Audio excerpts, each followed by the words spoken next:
What do I do? Twin mom here. My daughters are starting TK. We are struggling with that question of, do we keep the girls together or do we separate them? I had read about this when I was expecting. I was on team separate them, like they're individuals. They should be able to develop on their own. I spoke with their current preschool teacher. She also recommends that we separate them, largely because my children do not listen.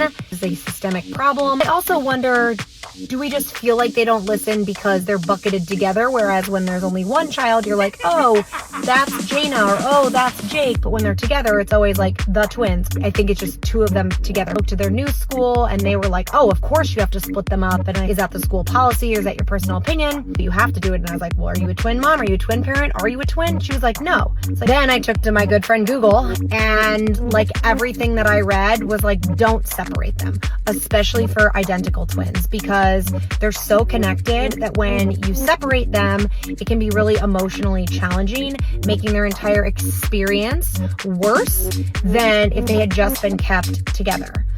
What do I do? Do I keep them together? Do I separate them? If you're a twin parent, like I would love to know, what did you do? When did you separate them? Because I'm just trying to figure it out. And of course, everyone and their mother has an opinion. I value the opinion of those that have like walked in my shoes. And honestly, it's more challenging than I thought.